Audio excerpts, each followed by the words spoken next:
Аңло-америкалык шериктештиктин алсыроосу ислам үммөтү үчүн мүмкүнчүлүк. 2026 жылдын 27 мартында Британия парламентинин улуттук коопсуздук стратегиясына жооптуу Биргелешкен комитети 2024-2026 жылдарга карата 4 баяндамасын жарыялады. Белгилүү болгондой, баяндаманын 8 бетинде Улуу Британиянын коргонуу өнөр жай базасын кайра куруу аркылуу эгемен жана асимметриялык мүмкүнчүлүктөрдү өнүктүрүү жана башкаларга болгон көз карандылыкты азайтуу зарыл деп айтылган. Башкаларга болгон көз карандылыкты азайтуу маселесине келсек, Британия экинчи дүйнөлүк согуш учурунда Германиядан каттуу сокко алгандан кийин Америкага олуттуу түрдө таянган. Советтик Россиянын өсүп келе жаткан күчү анын колонияларына олуттуу чакырык жараткан шартта Британиянын терең мамлекети бардык канаттары менен Америка менен болгон байланыштарын күчөткөн. Америка болсо башында Британияга каршы душман катары эл аралык мамилелерин баштаган. Анын ичинде 1812 жылдагы согуш да бар. 1946 жылдын 5 мартындагы Тынчтыктын өзөктөрү Sinews of Peace аттуу сөзүндө ошол кездеги Британиянын мурунку премьер-министри жана оппозиция лидери Уинстон Черчилль мындай деген: "Бул тарыхый учурда согуштун алдын алууга жана зомбулукка каршы турууга жөндөндүү жалгыз курал. Бул англис тилдүү элдердин бир туугандык байланышы. Бул Британиянын шериктештиги жана империясы менен Американын ортосундагы өзгөчө мамилени билдирет. Бул өзгөчө мамиле чындыкпы же элеспи деген талаштарга карабастан, англо-америкалык шериктештик негизинде бүтүндөй бир система түзүлдү. Анын ичинде Түндүк Атлантика келишими уюму түзүлүшү, ошондой эле 2001 жылы Афганистанга, 2003 жылы Иракка каршы согуш жүргүзүү үчүн альянстардын түзүлүшү бар. Ошентип Британия Европа биримдигинен чыгуу аркылуу Европа менен болгон шериктештигин кыскарткандан кийин, эми Британиянын терең мамлекети кайрадан Европага уяттуу кайтууну сунуш кылууда. Бирок европалык шериктештик ишенимдүү болуудан алыс. Анткени анын ар бир мамлекетинде күчтүү улутчул тенденциялар бар. Экинчи дүйнөлүк согушка чейинки Европанын тарыхы алардын ортосундагы кыйрапкыч согуштарга толгон. Экинчи дүйнөлүк согуштун өзү негизинен европалык мамлекеттердин ортосундагы согуш болуп, ал учурдагы жана мурдагы колонияларга да жайылган. Согуштан кийин да Европанын тарыхы Британия, Франция жана Германия ортосундагы туруктуу тирешүү жана атаандаштык менен мүнөздөлгөн. Бүгүн болсо Германия, Британия жана Франция кайрадан куралданууга өтүп жаткан шартта. Алардын кылымдарга созулган кагылышууларынын тарыхын эске алуу менен бул кылымда да европалык мамлекеттер ортосунда куралдуу кагылышуу чыгышын четке кагууга болбойт. Эй мусулмандар жана үммөттүн аскерлери, душмандарыңардын жана силерди азапка салгандардын вакыйлыгына карагыла. Америка өз көз карандысыздыгын алуу үчүн Британия колонизаторлугун талкалап, силердин жерлериңерде өз колонизаторлугун ишке ашыруу үчүн Британия менен жакындашкан. Ал эми бүгүн Америка силердин жерлериңерди пайдалануу үчүн Британияга муктаж болбой калды. Ошондуктан аны таштап, басынтып, жемелеп жатат.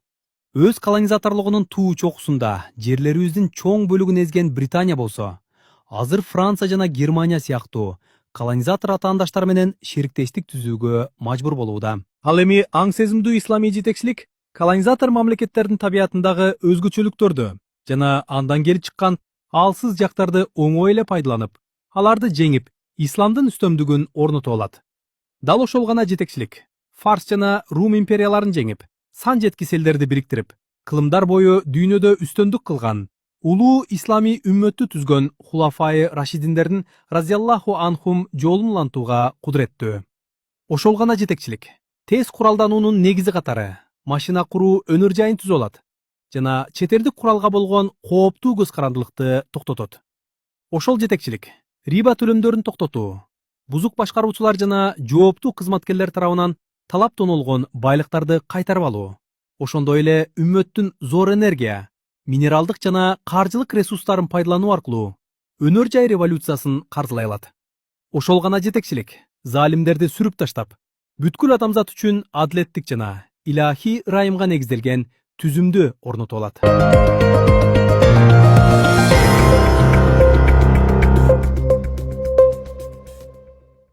Кыргызстанда бир адам айына 9300 сомбо жашаса болоору айтылды. Статистика комитети билдиргендей, ушул жылдын биринчи кварталында бир адамга орточо жашоо минимуму айына 9300 миң сомду түздү. Анын ичинен болжол менен 6000 сом тамак ашка кетет. Ал эми 1500 сомго жакыны азык-түлүктөн сырткары товарларга жана кызматтарга жумшалат. Бул суммага салыктар да кирет. Эмгекке жарамдуу адамдар үчүн жашоо минимуму мындан 1000 сомго көбүрөөк. Ал эми пенсионерлер жана балдар үчүн тескерисинче 1300 сомго төмөн. Ал эми 2026 жылдын январь-февраль айларында Кыргызстандагы орточо айлык акы 45700 сомду түздү. Жыл ичинде айлык акы 16%га көбөйгөн. Улуттук статистика берген маалымат менен калктын жашоосундагы чыныгы абалдын ортосунда ажырым чоң экени талашсыз. Атүгүл, бийлик жасалып жаткан айлык акынын жогорулашына карата калктын кубанычы кусагында калып кете турган жагдайда жашап жатат. Анткени өлкөдөгү инфляция жана кымбатчылык жогорулаган айлык акыдан ашып барууда. Өткөн жылы өлкөдөгү инфляция расмий түрдө 10%дан ашканы айтылды. Ал эми азык-түлүк баалары 40-тан 50%га чейин кымбаттаганы байкалат. Маселен, күрүчтүн баасы дээрлик 40% кымбаттаган. Муну менен катар ижара акылары да күн санап өсүп барууда. Бул өз кезегинде айлык менен иштеген жарандардын сатып алуу мүмкүнчүлүгүн чектеп жатат. Булар аздык кылгандай, учурдагы бийлик электр энергиясына болгон төлөмдү жыл сайын кымбаттатуу чечимин кабыл алган. Бул дагы өлкөдөгү баалардын өсүшүнө түздөн түз таасирин тийгизет. Ошондой эле салыктардын түрүн ойлоп таап, калктын жонунан кайыш тилүүдө. Мунун каршысында исламда мамлекеттин жоопкерчилиги калктын негизги муктаждыктарын толук камсыздоо болуп эсептелет. Тактап айтканда, муктаж адамдардын тамак ашы, кийими, турак жайы мамлекет тарабынан толук камсыздалат. Ошондой эле коомдун саламаттыгын, билим берүүсүн, коопсуздугун бекер коргоодо мамлекеттин жоопкерчилигинде. Ал эми жалган статистикалык көрсөткүчтөр менен калкты алдоо мамлекеттин милдети эмес. Тескерисинче, сүткордукка негизделген карыздар калктын мойнуна жүк болуп илинишин, алтын акча түзүмүн колдонуу менен жоет. Мындай мамлекетте баалар дээрлик өзгөрбөгөндүктөн монополия кылып товар сактоого муктаждык калбайт. Анткени калк товарды кыйналбастан, муктаж болбостон сатып алат жана мындай абалда аны топтоп алууга зарылдык болбойт.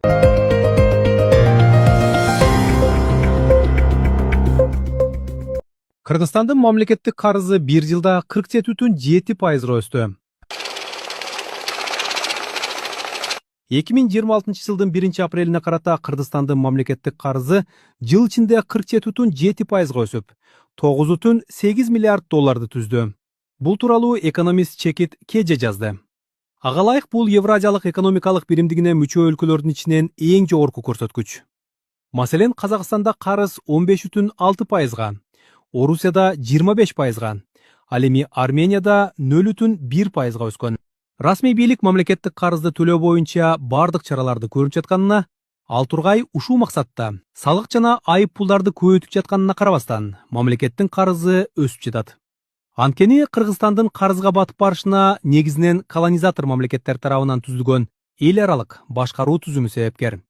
Алар Кыргызстандагы коррупцияга батып калган саясий чөйрөнүн абалынан пайдаланышат. Башкача айтканда, Кыргызстан көбүрөөк карызга батып калыш үчүн берилген карыздардын бир бөлүгүн өздөштүрүп ала турган коррупционер чиновниктерден пайдаланышат. Кыргызстандагы мурунку жана учурдагы жетекчилер мамлекет үчүн карыз алып жатканда бир жолу болсо да оор өнөр жайды өнүктүрүү үчүн же болбосо буга чейин сатып жок кылынган ири ишканаларды калыбына келтирүү үчүн карыз алышкан эмес. Эгер мамлекет бирер эл аралык финансылык уюмдан карыз ала турган болсо, ал карыздар узак мөөнөткө жана белгилүү бир үстөк пайыз менен берилет. Карыз алган мамлекет ошол мөөнөттүн ири бөлүгүндө карыздын үстөгүн гана төлөп барат. Качан гана белгиленген убакыт келгенде үстөгүнө кошуп, алынган карыздын өзүн да төлөй баштайт. Мамлекет алган карызын мөөнөтүнөн мурда төлөөгө кудуреттүү болгон күндө да эл аралык каржы уюмдары карызды мөөнөтүнөн мурда кайтарып алууну каалашпайт же карыздын үстөгүн бир нече эсеге көтөрүүнү талап кылышат. Негизи карыз алынып жаткан учурда ушундай шарттар коюлат жана карыз алып жаткан мамлекет ушул шарттарды аткарууга мажбурланат. Демек, Кыргызстандын проблемасы эл аралык капиталисттик системанын саясатына моюнсунуп байланып калганында. Бул системада капиталисттер үчүн гана шарт түзүлүп, карапайым калк алардын салык төлөөчүсүнө айланат. Маселен, Улуттук статистика комитети жарыялаган маалыматка ылайык, өлкөдө эң бай катмар кедейлерден 10 эсе көп киреше таап калган. Ал эми 3 жыл мурун Бул көрсөткүч 5 эсе болгон. Ал эми 2024 жылдын 9 айында, январь-сентябрь, Кыргызстандагы каржы уюмдар 115 миллиард сомдон ашуун киреше табышты. Бул 2023 жылдын ушул мезгилине салыштырмалуу 26%га, же дээрлик 24 миллиард сомго көп. Демек, капиталисттик чырмалган экономика түзүмү калктарды жакырлаштырып, байлардын байлыгын арттыруу негизине курулган. Мунун каршысында исламдагы экономика түзүмү алтын жана күмүш акчага негизделип, анда байлыктын бир ууч адамдын колуна топтолуп калышына, алардын байлыктарды казына кылып сактап жатуусуна, сүткордукка жана каршылыгы болбогон кагаз акча басып чыгарууга жол берилбейт. Ошондой эле колонизатор мамлекеттердин алсыз өлкөлөрдү эксплуатация кылуу үчүн карыз кишендерине салып алуусуна мүмкүнчүлүк бербейт. Бул түзүмдө инфляция көйгөйү болбойт жана адамдардын баанын кымбатташынан кыжаалат болуп, товарларды ашыкча өлчөмдө сатып алуусуна муктаждык жаралбайт. Демек, бүгүнкү күндө учурап жаткан көйгөйлөрдүн жана колубуздагы каражаттын капиталист, колонизаторлордун чөнтөгүнө агылып кетүүсүнүн түпкү себеби капиталисттик түзүм болуп саналат.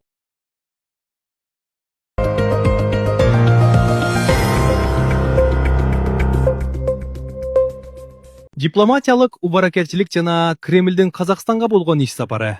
Касым-Жомарт Токаев оруфтардын адатына ылайык Кремлдин элитасын мусулмандардын Курман-айт майрамында мамлекеттик сапар менен келүүгө чакырды. Ошентип 27 майда Кремль делегациясынын Астанадагы 3 күндүк чоң дипломатиялык сапары башталды. Бул сапарда делегациянын курамынын көптүгү дароо көңүлдү бурду. Делегациянын дээрлик ушул курамы жакында эле тагыраагы 19-20 майда Бейжиңге Си Цзиньпин менен жолугушууга барган.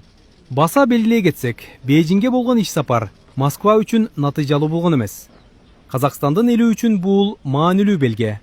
Астана мындан ары өзүн Москванын иниси болууну чечкиндүү түрдө каалабай жатат. Бул демилге аркылуу ал өз ара мамилелердин деңгээлин эң аз дегенде тең укуктуу өнөктөштүккө көтөрүүгө умтуларын. Ошондой эле Борбор Азиядагы көз карандысыз күч борбору жана лидер катары өзүн көрсөтүүнү көздөп жатканын түшүндүрүүдө. Мурда Орусия үчүн мындай пайдасыз жаңы конфигурация кабыл алынгыс болуп эсептелсе, ал эми азыр Путин иш жүзүндө ага ыраазы болгонго аргасыз болууда. Анын алкагында Орусия бара-бара талашсыз үстөндүк кылуучу оюнчунун позициясынан чегинүүгө мажбур. Ошондой эле ал Казакстандын амбицияларын жана анын эркиндигин эске алып жүрүүгө тийиш. Албетте, Токаевдин кыялдарына убактынча ыраазы болуп туруу баскынчылык мамилелердин түп тамырынан өзгөрүүсүн билдирбейт.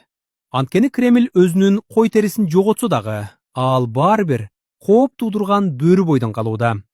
Орусия үчүн Казакстан жөн гана көз салып туруучу арткы короо эмес. Ал стратегиялык транзиттик түйүн, Борбор Азиядагы эң ири экономика жана эң маанилүү логистикалык өнөктөш. Ошол эле учурда ал согуш менен санкциялык кысым шартында Москванын постсоветтик мейкиндиктеги колониялык башкаруусунун сакталып турушунун белгиси болуп саналат. Эгер Кремлдин Казакстандагы саясий таасири байкаларлык деңгээлде төмөндөсө, анда Орусия үчүн бүтүндөй Евразиялык долбоордун кыйроосу башталат. Дал ушул себептен Токаев азыркы учурду колдонуп, өзүн Борбор Азиядагы кыйла көз карандысыз аймактык лидер катары бекемдегенге аракет кылууда. Башкача айтканда, Казакстан жөн гана Орусия менен Кытайдын ортосунда жайгашкан мамлекет эмес. Аймактын негизги транспорттук каттамдары, энергетикалык агымдары жана дипломатиялык байланыштары өткөн толук кандуу геосаясий оюнчу болуусу шарт. Дүйнөдөгү саясий кырдаал ири мамлекеттердин, андан соң Украинадагы согуштан кийин өзгөчө Москванын тышкы саясий мүмкүнчүлүктөрүнүн алсырашы дал ушул Астананын позициясын күчөткөнүн көрсөтүп турат. Бүгүнкү күндө Орусиянын дипломатиялык убаракелчиликке түшүп жатканы Казакстан Орусияга эмес, тескерисинче Орусия Казакстанга тирек катары муктаж болуп жатканын ачыктайт. Демек, Орусиянын дипломатиялык активдүүлүгү түнсүзданууга толуп, анын масштабы байкала баштаган сайын чөлкөндөгү тең салмактуулуктун өзгөрүүсү көрүнө баштайт. Жыйынтык, Кремлдин дал ушундай мүнөздөгү тышкы саясий убаракерчилиги жөн гана анын туйгусун же мүнөзүн түшүндүрбөйт. Бул Орусиянын саясий салмагынан жана анын баскынчы падышалык саясатынан келип чыккан натыйжанын өзгөрүшүн билдирет. Согушта ким жеңип, ким жеңилгенине гана көңүл буруу үстүрт пикир болуп саналат. Демек, геосаясатта жана өзгөчө аяктагы Кремлдин баскынчылыгынан арылуу мазмунунда позициянын жана макамдын өзгөрүп жаткандыгынын өзү маанилүү. Ири мамлекеттер таасирин бир заматта жоготкон учурлар сейрек кездешет. Алгач алар талашсыз күч борборунан тең, укуктуу оюнчулардын бирине айланат. Андан соң өнөктөштөрүн ынандырууга, аларды кармап калууга жана өз лидерлигин дайыма далилдеп турууга мажбур болот. Андан соң лидерлик позициядан колдоо менен таанылууга өзү муктаж болгон тараптын абалына түшүп калуу коркунучу жаралат. Москванын аймактагы тарыхый колониялык саясатынан улам Борбор Азия үчүн бул өзгөчө сезимтал маселе болуп саналат. Ошондуктан Кремлдин дипломатиялык активдүүлүктү күчөтүүгө, чоң делегацияларды топтоого жана бардык саясий, экономикалык куралдарды колдонууга муктаж болуусунун өзү жана анын Курманайт майрамына туш келүүсү аргасыз курмандыктын символикалык көрсөткүчү болуп саналат. Башкача айтканда, бул аймактын эрежелери менен салттарына ылайык мурдагы тең салмактуулуктун өзгөргөндүгүн моюнга алуу болуп эсептелет.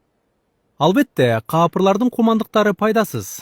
Андыктан биз мусулмандар жөн гана аймактын баскынчыдан кутулушуна үмүт кыла бербестен, ири державалар алуу күчүн жоготуп жаткан учурда, бул иш үчүн колдон келген бардык күч аракеттерибизди жумшашыбыз зарыл.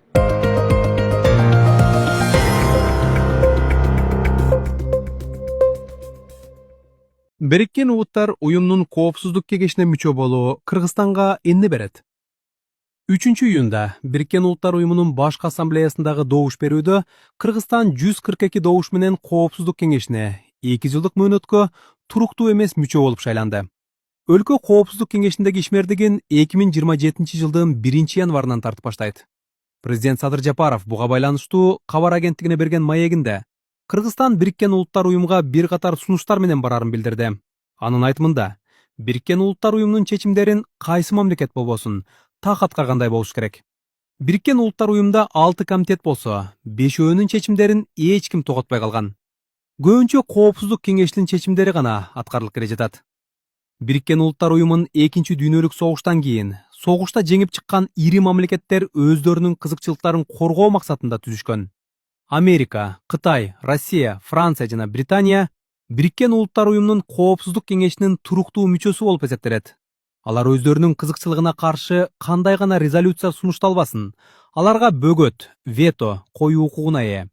Демек, аларга каршы же алардын кылмыштарына каршы резолюция кабыл алуу таптакыр мүмкүн эмес. Маселен, Газадагы кыргындардан улам баскынчы яхуди вужудунун аракетин геноцид деп таануу сунушуна Америка вето коюп, резолюция кабыл алынган жок. Демек, Израиль кандай гана кылмыштарды жасабасын, Бириккен Улуттар уюму тарабынан ага эч кандай чектөө коюлбайт. Мындай көрүнүш жаңы эле пайда болгон жок.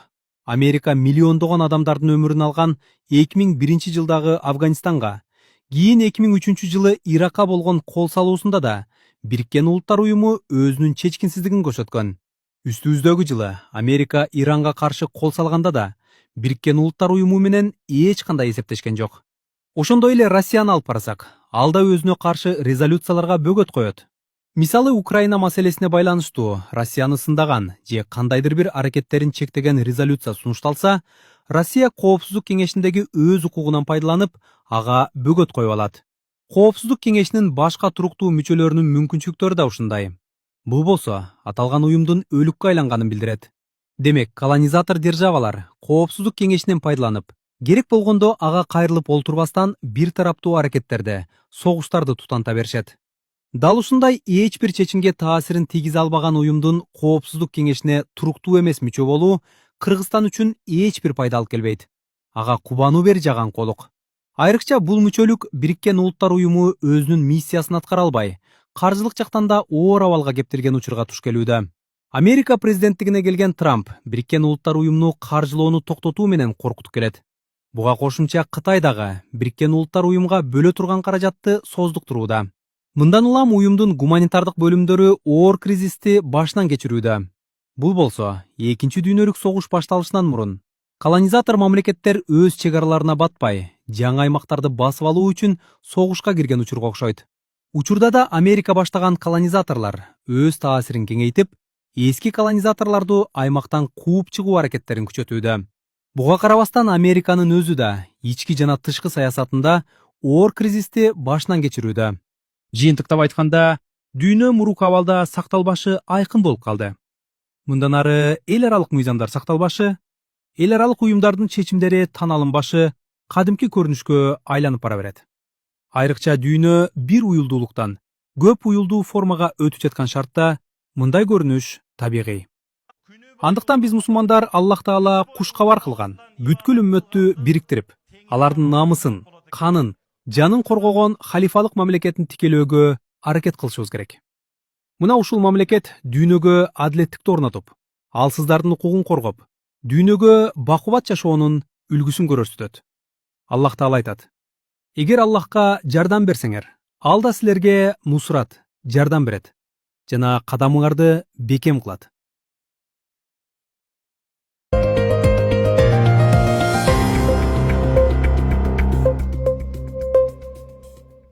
Америка менен Ирандын ортосунда жакын арада келишим болобу? Америка айласын таппай калган абалга түштү. Иштер аралашып, абал оорлошту. Бирде Иранга каршы чечүүчү сок курууну айтып коркутат. Дагы бирде сүйлөшүүлөрдү жана келишимге кол коюуну талап кылат. Бирок бул анын максатына жетишине жардам береби? Анын президенти Трамп текебердик илдетине чалдыкканына карабай, Кытайга башын жерге салып барды. Максаты Кытай Иранга басым жасап, анын шарттарын кабыл алуусу эле. Бирок ал куру кол кайтып келди. Ал Америка менен Кытайдын көз караштары абдан окшош деп айтты. Бирок ошол эле учурда Иран маселесине байланыштуу эч кандай кызмат сураган жокмун деп кошумчалады. Бул анын Кытайды Иранга басым жасоого жана Иран менен болгон соода алакаларын токтотууга көндүрө албаганын көрсөтөт. Негизи бул соода Американын Иранга каршы киргизген санкцияларын бузуу болуп эсептелет. Бирок Кытай ал санкцияларга баш ийген жок жана Ирандын мунай экспортунун болжол менен 80%-ын сатып алууда. Бул маселелер Кытайдын кызыкчылыгына туура келет. Анткени ал эч кимдин Ормуз кысыгын көзөмөлдөп, анын кемелеринен төлөм алышын каалабайт. Ошондой эле Ирандын өзөктүк мамлекетке айланышын да каалабайт. Себеби келечекте Иран ага коркунуч жаратышы мүмкүн. Анткени Иран исламий өлкө болуп саналат. Кытай исламдын дүйнөлүк умуу күч катары кайра кайтып келишинен коркот. Бул коркуу анын өлкө ичиндеги мусулмандарга кысым көрсөтүүсүнүн жана Борбор Азиядагы исламий жамааттарга каршы күрөшүнүн ачык көрүнөт. Ал бул жаатта Борбор Азия мамлекеттери жана Орусия менен биргеликте Шанхай кызматташтык уюмунун алкагындагы келишимдер аркылуу кызматташат. Ал эми Кытай президентинин жообу Орусия президенти Путин келгенде дагы ачык көрүндү. Экөө 2026 жылдын 20 майында биргелешкен билдирүү чыгарып, анда мындай дешти: бир катар мамлекеттердин дүйнөлүк иштерди бир тараптуу башкаруу, өз кызыкчылыктарын бүт дүйнөгө таңуулоо жана башка өлкөлөрдүн эгемендүү өнүгүүсүн колониялык доордун рухунда чектөө аракеттери ийгиликсиз болду. Бул Трамптын Кытайдагы максаты ишке ашпаганын көрсөтөт. Анткени Кытай бул билдирүү аркылуу Орусия менен бирге Американын талаптарын четке какты.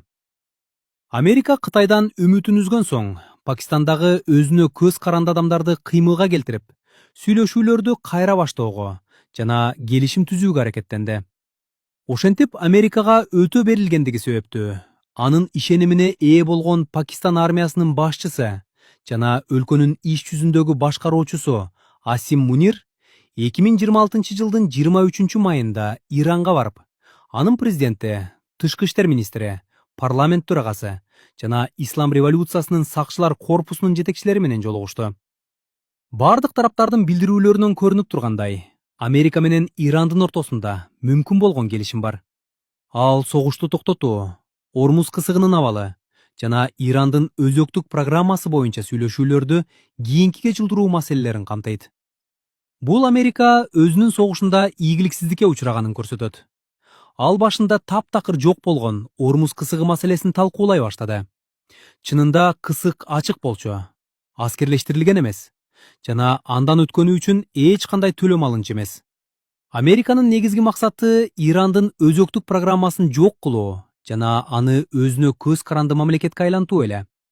Бирок бул максат ишке ашкан жок.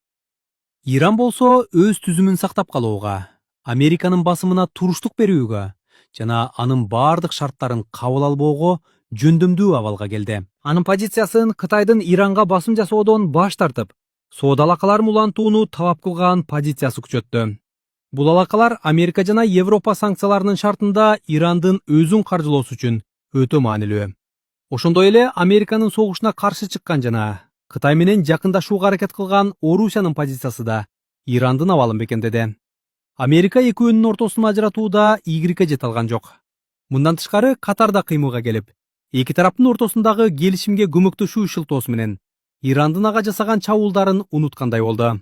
Ушундайча Америка Сомалидеги, Ирактагы жана Афганистандагы жеңилүүлөрүнөн кийин мусулмандар менен болгон дагы бир аскерий кармашта утулду. Бирок аны саясий жактан да жеңүү үчүн аракет кылуу керек. Анда эч кандай саясий таасир калбаш керек. Мейли ал саясий көз карандылык, анын орбитасында айлануу же башка тур болсун. Баарынан таасири кесилиши шарт. Ал мусулмандардын көзүндө алсыз экенин тастыктады. Бул мусулмандардын аны жеңүүгө жана аймактан кууп чыгарууга жөндөмдүү экенин дагы бир жолу тастыктайт. Аллахтын уруксаты менен жакында пайгамбарлык минхажы негизиндеги экинчи Рошид халифалык орногондо бул ишке ашат.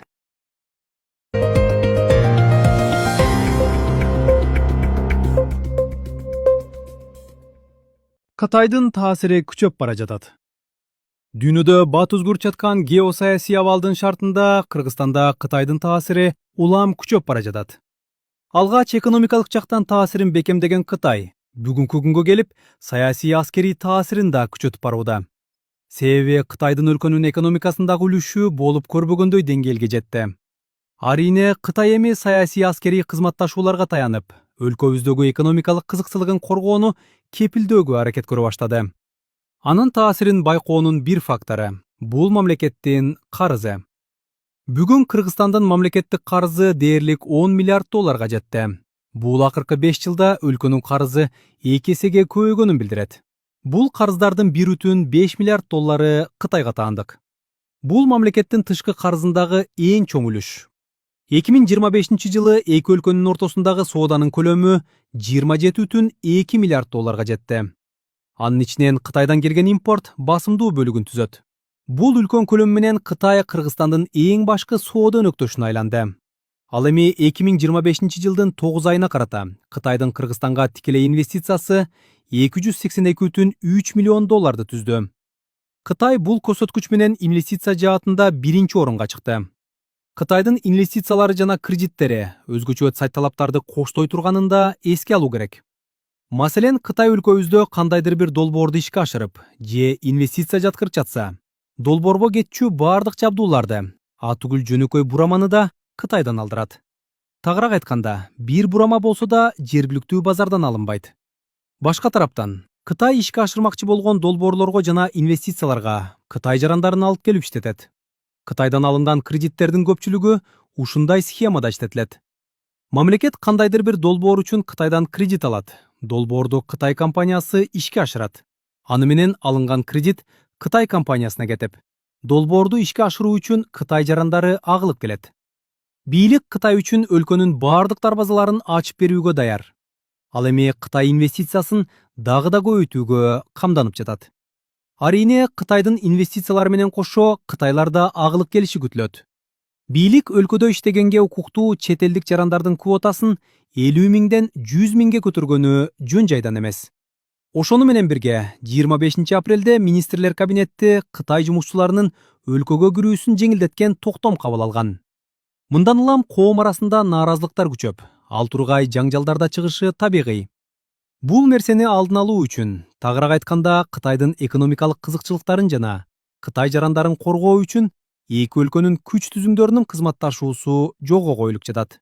Андан тышкары бийлик Кытайды жакшы көрсөтүү үчүн өлкөдө Кытай көргөзмөлөрүн ачып, жогорку окуу жайларда Кытай бөлүмдөрү түзүлдү. Кытайдын маданиятын таңуулаган иш-чаралар тынымсыз өткөрүлүүдө. Демек, бийлик өлкөнүн өнүгүүсү үчүн Кытайга бардык мүмкүнчүлүктөрдү ачып берип, бул ички дүң продукциянын жогорулашына өнүгүүгө алып келет деп эсептөөдө. Бирок түпкүлүгүндө инвестиция жана кредиттер колонизаторлордун башка өлкөлөрдүн кем байлыктарын талаптоноо, капиталын соруу, таасирин жайуу механизми болуп эсептелет. Буга кошумча Кытай менен кызматташуу кыжылдаган кытайлардын өлкөгө жайылышына жол ачат. Бирок бийлик бул жалган өнүгүүгө азгырылып, өлкөнүн келечегин туңгуюкка кептеп жатат.